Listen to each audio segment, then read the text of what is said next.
할렐루야. 옆에 계신 성도님 인사하시기 바랍니다. 정말 잘 오셨습니다. 주 안에서 좋은 일이 있을 것입니다. 주님의 교회 잘 세웁시다. 자, 우리의 존재 같이 해보겠습니다. 우리는 날마다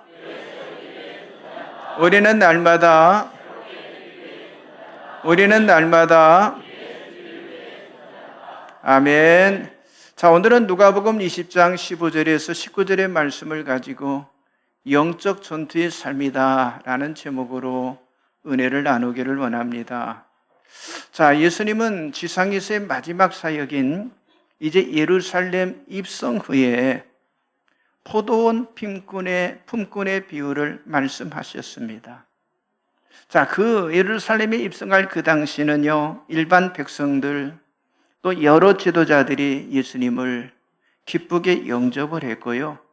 또 특별히 아리마대 요셉 그리고 니고데모와 같은 일부 지도자들은요, 예수님을 이스라엘 백성들을 구원하러 오신 약속의 메시아로 믿고 있었습니다.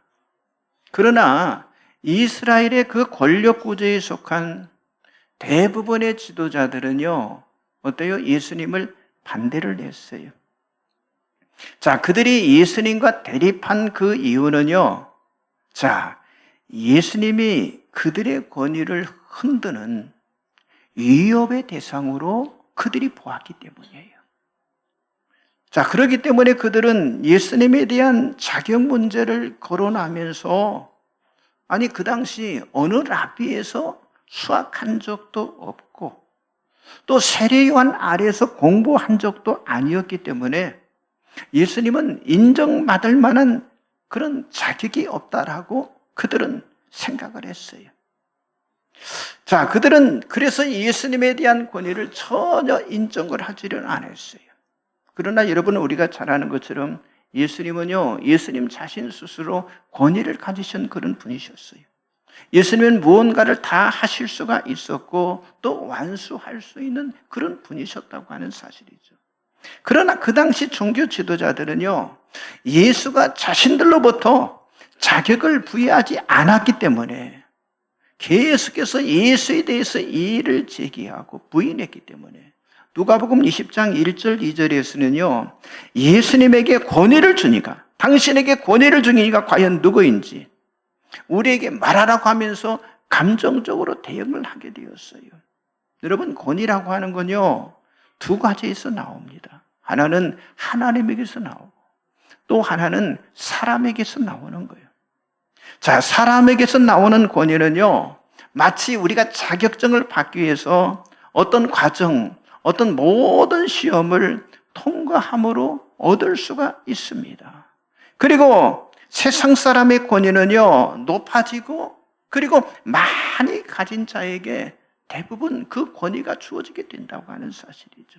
그러나 하나님으로부터 오는 권위는요, 여러분, 세상과 같지 않다고 하는 거예요. 아니, 세상의 사람과 같지 않다고 하는 거죠. 하나님은 외적인 것이 아니라 사람의 내면과 마음을 살펴보시는 분이라고 하는 사실이죠. 자, 그렇기 때문에 예수님은 종교 지도자들에게 이렇게 묻습니다. 누가복음 20장 3절과 4절을 보니까 대답하이로되 나도 한 말을 너희에게 물으리니 내게 말하라. 요한의 세례가 하늘로부터냐 사람으로부터냐. 자, 예수님은 자신이나 어떤 세례 요한의 권위가 하나님으로부터 온 것이라고 하는 걸 종교 지도자들 스스로 증언하도록 하기 위해서 이렇게 질문을 했지만은요, 그들은 정치적인 어떤 정략 때문에 모른다라고 거짓말을 하게 되었어요.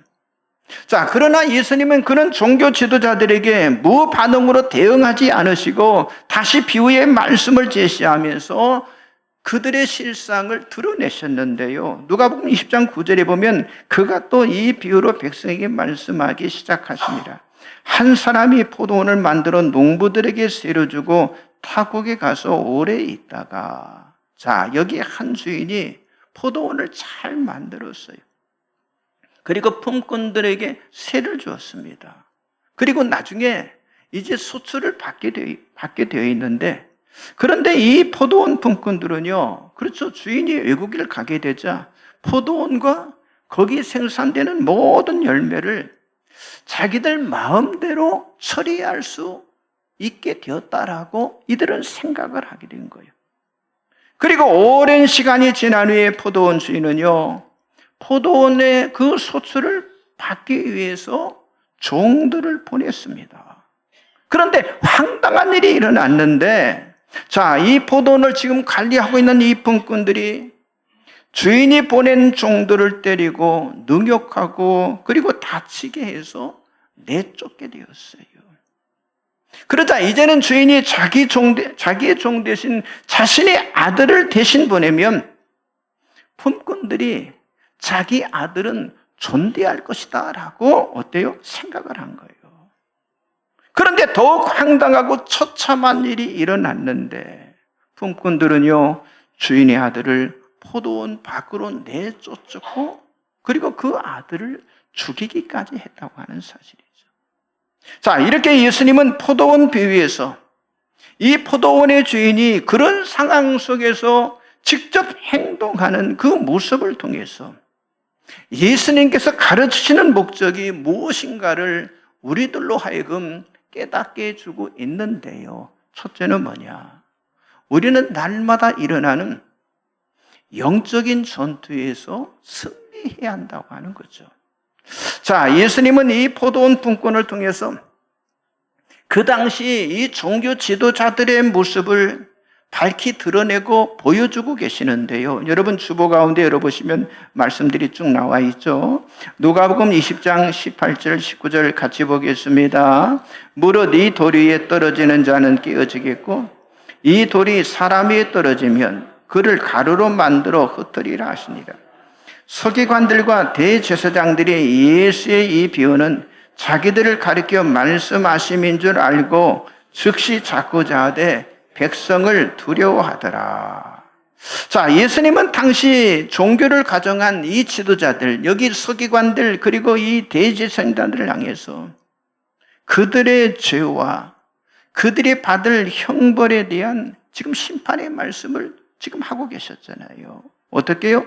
돌 위에 떨어뜨려서 깨뜨리고 또 돌에 맞아서 가루가 되어서 흩어진다는 아주 소름 끼치는 잔인한 죽음을 말씀해 주셨습니다. 자, 그러면 그들이 누구냐고 하는 거예요. 그들이 어떤 사람이냐고 하는 거죠. 좀 말씀 봅니다. 마태복음 23장 13절, 15절, 25절 같이 보겠습니다. 화 있을 진저 외식하는 서기관들과 바리새인들이요, 너희는 천국문을 사람들 앞에서 닫고 너희도 들어가지 않고 들어가려 하는 자도 들어가지 못하게 하는도다. 화 있을진저 외식하는 서기관들과 바리새인들이여, 너희는 교인 한 사람을 얻게 하여 바다와 육지를 두루 다니다가 생기면 너희보다 배나 더 지옥 자식이 되게 하는도다. 화 있을진저 외식하는 서기관들과 바리새인들이여, 잔과 대접의 겉은 깨끗이 하되 그 안에는 탐욕과 방탕으로 가득하게 하는도다. 자, 예수님은 지금 서기관들, 바리새인들, 대제사장들이 이미 누구인지를 다 아셨어요. 그들은 말은 하지만 행동하지 않았고요. 그리고 겉과 속이 다른 사람이었다고 하는 거죠. 그래서 예수님은 그들의 말과 행동에 불일치함을 지적하시면서 그로 인해서 심판의 때 화를 받게 될 것이다 라고 경고를 하셨습니다. 여러분, 이것이 오늘 우리들의 싸움인 영적인 전투라고 하는 거죠. 자, 여기 포도원 품꾼처럼 주인이 맡겨진 그 포도원을 소중히 여기지 않았고요.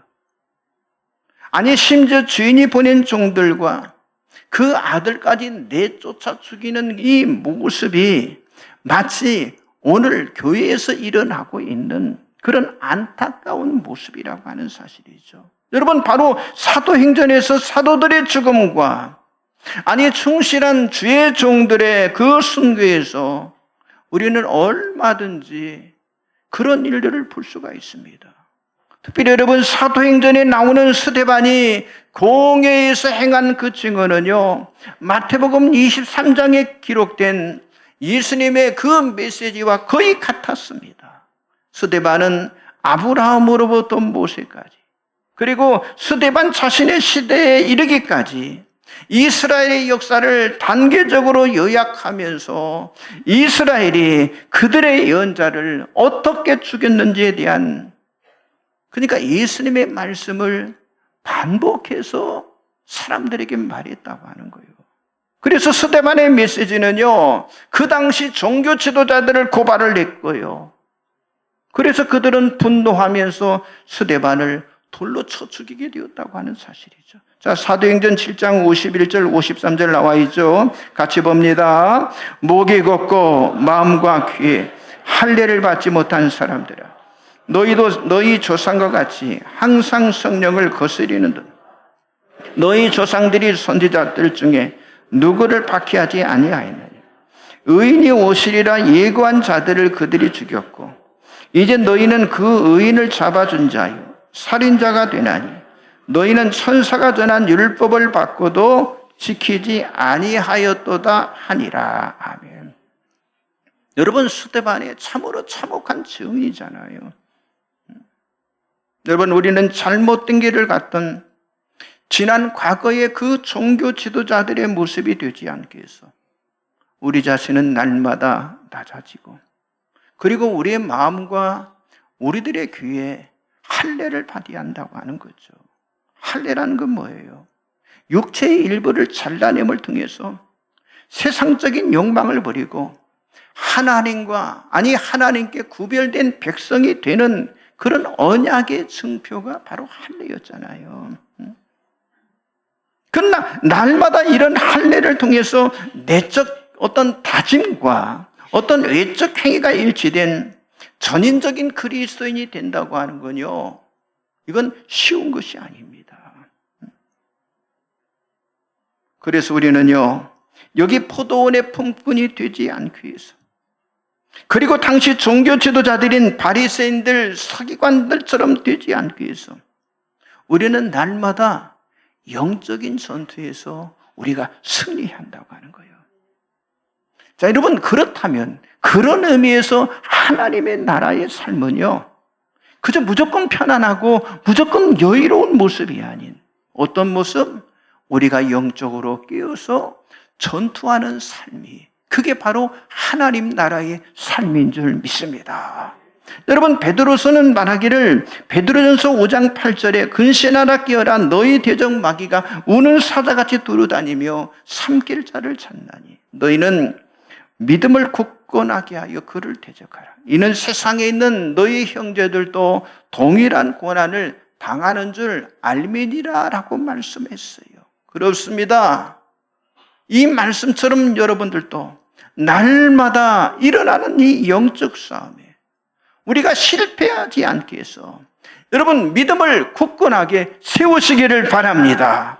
그리고 대적과 싸워서 승리하는 삶을 성취하시기를 바랍니다. 옆 사람 좀 인사하세요. 영적 전투에 승리합시다. 영적 싸움을 잘하라. 무더위에 사람과 싸우는 게 아니라 영적 싸움.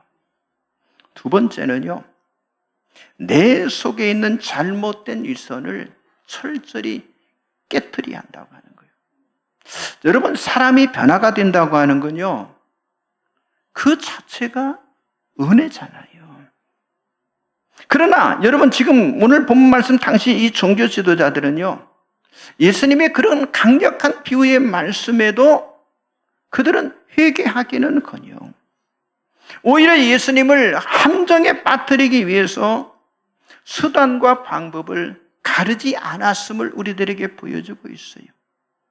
그래서 그들은 예수님께 이 돈의 문제인 가이사에게, 그 당시 황제인 가이사에게 세금을 바치는 것이 옳으냐라고 물었을 때 예수님께서 대답하셨잖아요. 뭐라고 했어요? 가이사의 것은 가이사에게, 하나님의 것은 하나님께 바치라라고 말씀하셨어요. 그리고 그 다음 사두개인들은요, 이 사람들은 부활을 믿지 않는 사람들이에요. 그래서 부활의 문제를 가지고 예수님을 함정에 빠뜨리려고 했습니다. 그리고 그들이 이 부활의 문제를 가지고 와서 이야기한 게 뭐예요? 어떤 가정에 7 형제가 있었다고 하는 거예요. 자, 그래서 첫 아들이 결혼을 했겠죠. 첫 아들이 결혼한 후에 결국 7 형제가 다 죽게 되는 거예요. 여러분, 이스라엘은 계대 결혼이 있잖아요. 첫 아들이 죽게 되면 둘째 아들이 결혼해요. 그래서 7째까지 한 여인과 결혼을 하게 된 거예요. 그리고 마지막으로 그 여인도 죽게 되었어요. 그들의 질문입니다. 7이 다 그를 아내로 취하였으니 그러면 부활 때에 누구의 아내가 되리까? 라고 질문한 거예요. 그러니까 예수님을 시험하면서 질문을 한 거잖아요. 그러나 예수님의 대답은요, 너무도 간결했고, 심지어 부활의 때는 사람들이 장가가고 시집 가는 일이 없다라고 아주 분명하게 다른 쪽으로 말씀하셨어요. 그래서 여러분, 일부 다른 종교에서 죽은 사람 놓고 영혼 결혼하잖아요. 완전 그건 잘못된 거예요. 부활의 때는 시집 가고 장가 가는 게 아닙니다. 당시 종교 지도자들은요, 이렇게 예수님을 공격하고 함정에 빠뜨리며 올무에 걸리게 하려 했지만은요, 그들의 행동은, 그들의 계획은요, 매번 실패했다고 하는 거예요. 자, 그런 그들에게 예수님께서 말씀하시기를 하나님은 죽은 자의 하나님이 아니요 살아있는 자의 하나님이시라. 하나님에게는 모든 사람이 살았느니라 라고 말씀하셨습니다. 이 말은 뭡니까? 예수님은 살아계신, 예수님에게 있어서 하나님은 살아계신 분이라고 하는 거예요. 그러나 그들에게 있어서 하나님은 죽은 자의 하나님이다라고 말씀하셨던 거예요. 여러분, 이 말씀을 통해서 우리 자신을 살펴봐야 하는데, 혹시 여기 종교 지도자가 같은 그런 위선과 자기 화신에 우리가 빠져 있지는 않는지, 교만과 아집에 사로잡혀서 우리가 신앙생활하고 있지는 않는지, 아니면 자기의 본심은 숨기고 겉으로만 선한 척하며 가식이나 위증성으로 주변 사람들을 힘들게 하고 상처를 주는 사람이 내 자신이 아닌지를 우리가 살펴봐야 한다고 하는 거예요.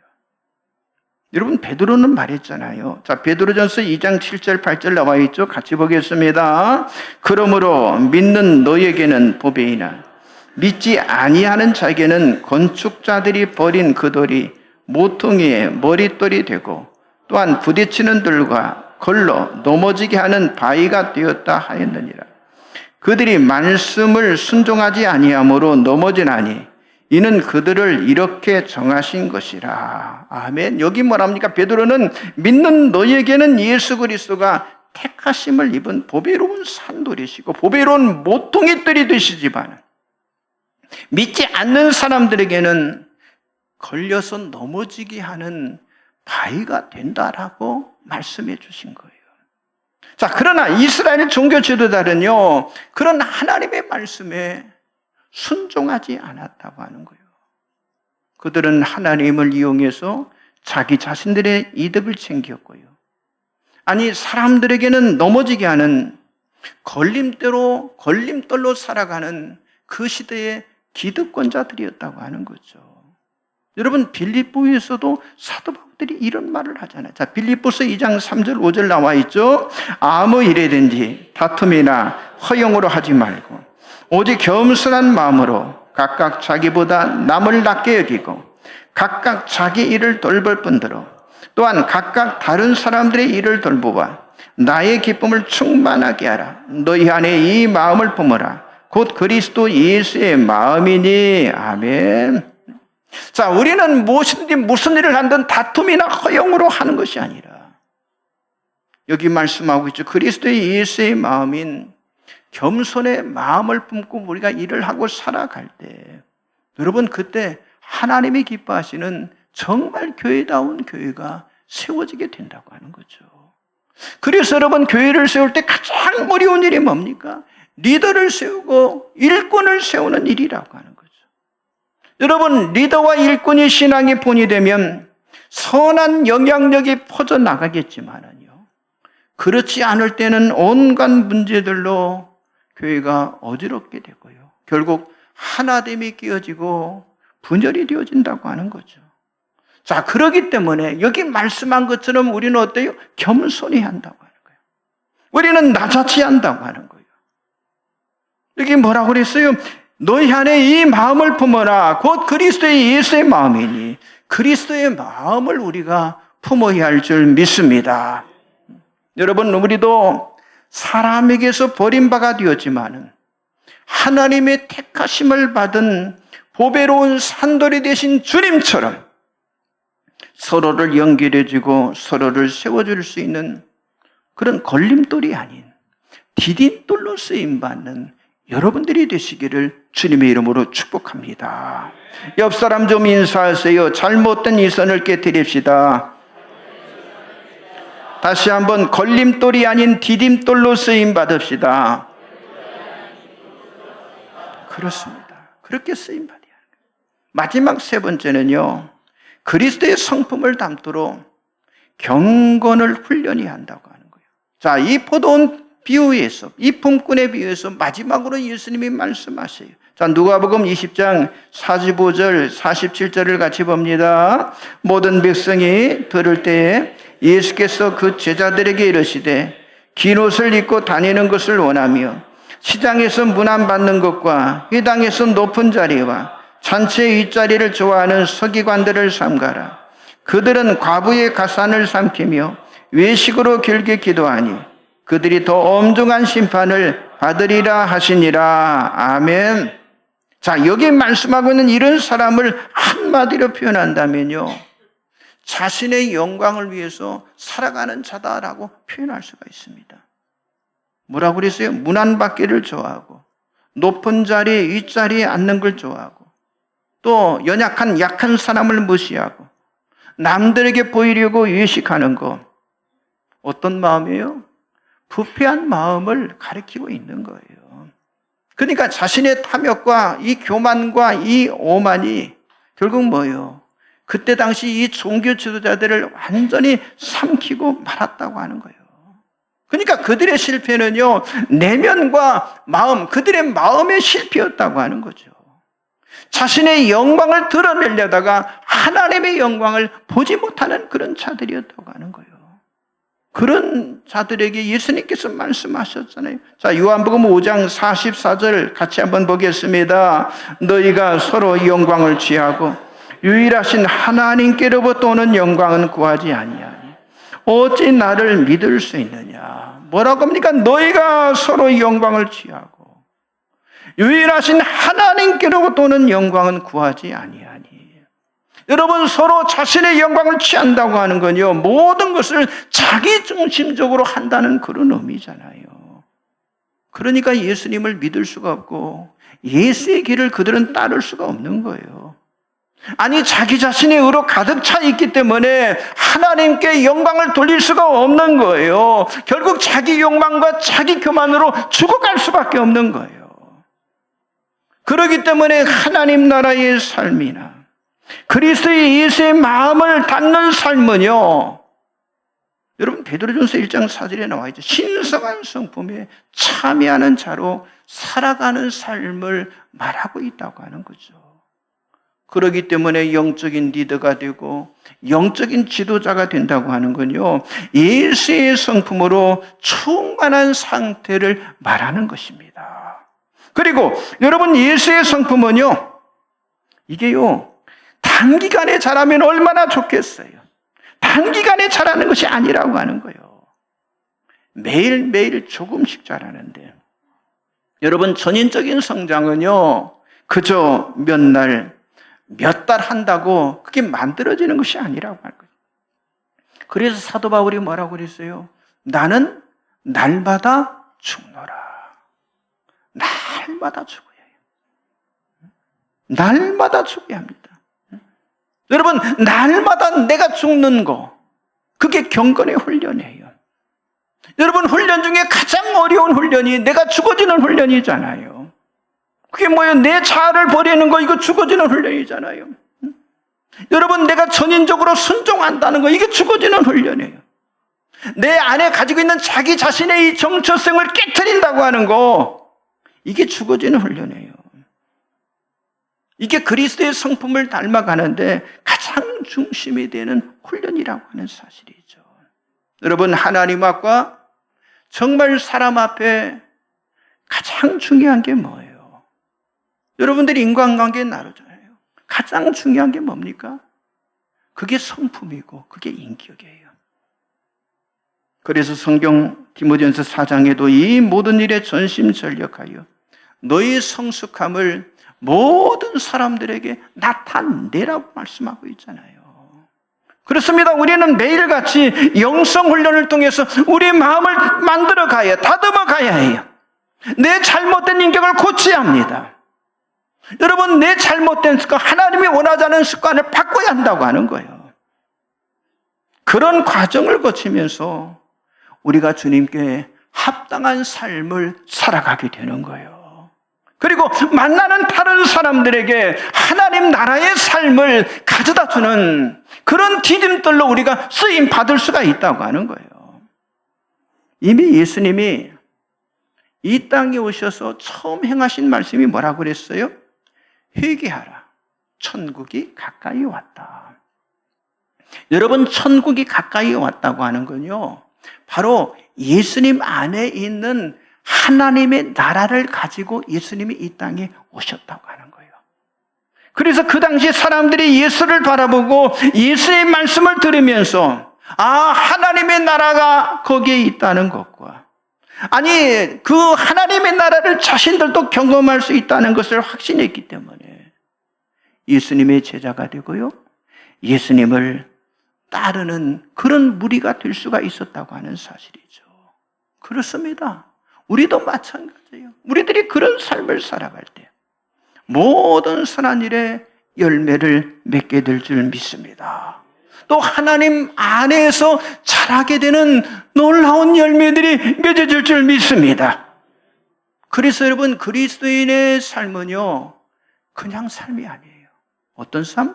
영적인 전투의 삶이라고 하는 거예요. 예수 닮은 전인적인 그런 그리스도인이 되기까지 영적 싸움을 계속함을 통해서 최후의 승리자가 되시기를 주님의 이름으로 간절히 축복합니다. 우리 찬송가 150장을 다 같이 찬양 부르겠습니다. 찬양 부르